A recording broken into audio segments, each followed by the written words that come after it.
Kam qef ta bëj atë punë vetëm me pleq, falas, pa pagesë, për marrëdhënie intime. Unë quhem Erion, kam 34 vjeç, jetoj në Tiranë dhe punoj si infermier.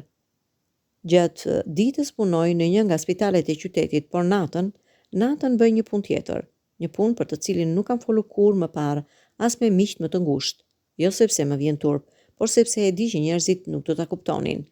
Unë vizitoj të moshuar vetëm. Burra dhe gra që jetojnë vetëm, që familjet i kanë harruar, që bota i ka lënë pas dore, dhe unë u jap atë që mungon më shumë, prekjen njerëzore, ngrohtësinë, intimitetin, pa pagesë, falas.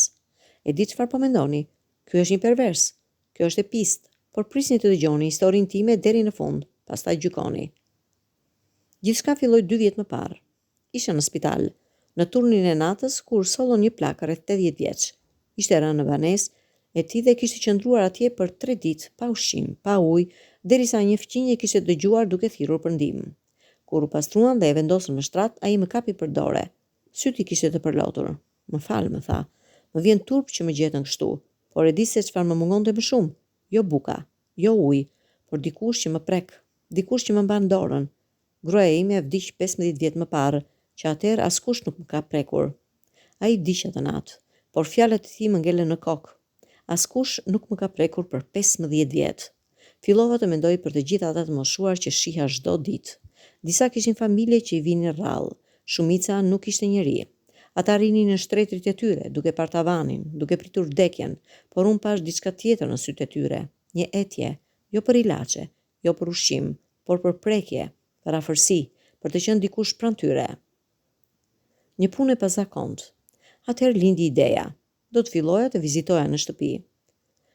Jo si infermier, jo për të matur tensionin apo për të dhënë ilaçe, por thjesht për të qenë aty, për të biseduar, për t'i mbajtur për dore, por nëse ata donin më shumë, pse jo? Kush jam unë të gjykoj? Nëse një plak 80 vjeç që nuk ka prekur një trup tjetër për dekada kërkon ngrohtësi, kush jam unë t'ja mohoj? Por vendosa një rregull të hekurt, asnjë pagesë, asnjë lek. Kjo nuk do të ishte kur punë, kjo do të ishte dhuratë. Fillova ngadalë. Një plak që e njihja nga lagja, 82 vjeç, i jetonte vetëm në një bodrum në rrugën Myslimshyri. Fillimisht shkova si për kafe. Ulëm, biseduam. Më tregoi për rinin e tij, për gruan që kishte dashur, për fëmijët që jetonin në Itali dhe që vinin një herë në vit për vit të ri. Kur u ngrita për të ikur, më kapi për dore. Rri me mua, më tha, të lutem. Ula përsëri dhe pa dashje, koka ime ra mbi supin e tij. Ai filloi të qante si fëmijë, dhe unë e përqafova, e mbajta ashtu për minuta të tëra.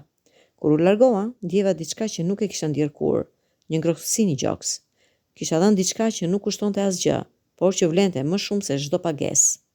Pas disa javësh, vizita të tilla, ndodhi ajo që nuk e prisja. Zonja Liri, 79 vjeçe, ish mësuese, jetonte vetëm në një pallat, në një simpes. E kisha njohur rastësisht, duke ndihmuar të mbante çantën deri në katë të tretë. Nuk ishte ashensor. Ajo ngjitej me shkallë çdo ditë, me nyjat e dëmtuara duke u mbajtur për muri. Fillova ta vizitoja rregullisht. I blija bukë, i ndihmoja me pastrimin, i lexoja libra me zë. Ajo ishte grua e kulturuar, dinte frëngjisht, më tregonte për Tiranën e vjetër, për rinin e saj. Një mbrëmje, pasi lexova 2 kapituj nga Lumturia në Paris, e një autori francez, ajo më tha: "Erion, a mund të rish pak më shumë sonte?" Ishte vonë, por unë pranova.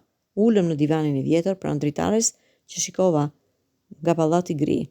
Ajo më mori dorën time dhe e vuri në faqen e saj. Ishte e ftohtë, por faqja e saj ishte ngrohtë. E di sa vjet ka që nuk më ka prekur një burr, më tha. 35 vjet, që kur vdiqim shoq. Kam 2 fëmijë, por ata më përqafojnë vetëm kur vinë për para. Nuk e ndjej më veten grua, ndjehem si një mobilje e vjetër që pret të hidhet. Lotët i rritnin nga syt. Unë i fshiva me gisht. Unë të shoh ty si grua, zonja Liri, i thash. Je më e bukur se shumë të reja që njoh, sepse ti ke shpirt. Ajo më pa në sy, dhe pastaj ngadalë u afrua dhe më puthi në buzë. Ishte një puthje lehtë, si prekja e një pende. Por brenda saj kishte 35 vjet vetmi, 35 vjet mall, 35 vjet dashuri të padhënë. Atë natë unë qëndrova me të. Nuk ishte thjesht seks, ishte diçka shumë e madhe. Ishte kthimi i dinjitetit. Kur unë e prekja atë, ajo nuk ishte më një plak e harruar, ishte përsëri liria, Vajza 20 vjeçare që dikur kërcente në ballo, që dashuronte, që ëndërronte. Pas asaj nate ajo ndryshoi. Filloi të kujdesej më shumë për veten, të krente flokët, të vishej më mirë, fqinjet vënë re ndryshimin. Zonja Liri po lulzon përsëri, thoshin. Po dhe unë buzëqesha me vete. Pastaj erdhi babndue, 85 vjeç, ish minator nga Bulqiza. Jetonte në një dhomë të vogël, në një bodrum në Laprak. Kishte humbur gruan 30 vjet më parë dhe që atëherë jetonte vetëm. Fëmijët, një djalë në Greqi që kishte harruar, një vajzë në Gjermani që i dërgonte para çdo muaj, por që nuk i kishte vizituar për 12 vjet. Babndue ishte i ashpër në fillim. Burr i vjetër, i rritur me kanun, nuk e kishte të lehtë të fliste për ndjenja, por unë nuk dorëzohesha. Shkoja çdo javë. I bia kafe, i ndihmoja me dru për dimër, i rregulloja çatin që pikonte. Një natë, ndërsa po i rregulloja një dritare, ai më tha: "Birr, pse e bën këtë? Pse vjen tek një plak si unë, shpret në këmbim?" "Asgjë babi," thash. "Vi sepse të kam qef, sepse je njeri i mirë." Ai heshti gjatë. Pastaj, për herë të parë, pash lot në sytë e tij. 30 vjet, tha. 30 vjet që nuk më ka thënë njeri që më ka qef. As familjet, as kush. Atë ditë unë e përqafova dhe ai, burri i ashpër i maleve, u drodhë si fëmijë. Muaj më vonë, ai më kërkoi diçka që nuk e prisja. Ishte një mbrëmje dimri, jashtë binte borë dhe ne ishim ulur pranë sobës me dru. Ai më pa në sy dhe tha: "Erion, unë e di që ti je njeri i mirë, prandaj po të kërkoj diçka që nuk ja kam kërkuar kur askujt. Më jep një natë të ndjehem përsëri burr, para se të vdes." Nuk fola për një kohë të gjatë. Shikoja zjarrin që digjej ngadalë, flakat që kërkonin si shpirtra të vegjël. Pastaj e pash atë, një burr 85 vjeç me duar të ashpra nga puna, me fytyrë të rrudhur nga vitet, por me sy që akoma shkëlqenin si një 20 vjeçari. "A e di se çfarë po më kërkon bab?" e pyeta but. "Po," tha ai, "dhe di që është e çuditshme, por unë nuk kam më kohë për të pritur. Nuk dua të vdes pa ndjerë përsëri ngrohtësinë e një trupi tjetër." Atë natë unë qëndrova me babndue. Nuk ishte lehtë, por kur e pash atë të qetësoj, të pushonte në krahët e mi si një fëmijë i lodhur, kuptova se kisha bërë gjën e duhur. Ai më tha të nesërmen: "Tani mund të vdesi qetë." Dikush më deshi në fund. "Pse e bëj falas?" Shumë njerëz më kanë pyetur. "Pse nuk merr para? Ata kanë pensione, mund të paguajnë." Dhe unë përgjigjem gjithmonë: "Nëse marr para, kjo bëhet punë. Nëse kjo bëhet punë, unë bëhem prostitut, dhe unë nuk jam prostitut. Unë jam njeri që dua t'ju kthej dinjitetin atyre që shoqëria i ka hedhur poshtë. Paraja do të vriste këtë marrëdhënie, sepse ajo që unë jap nuk mund të paguhet. Unë jap veten time, jap kohën time, jap preken time dhe në këmbim marr diçka që nuk blihet me lek. Mirënjohjen e pastër, lotët e gëzimit, buzëqeshjen e një plaku që mendonte se kishte harruar si të buzëqesh. Një natë që nuk do të harroj kurrë.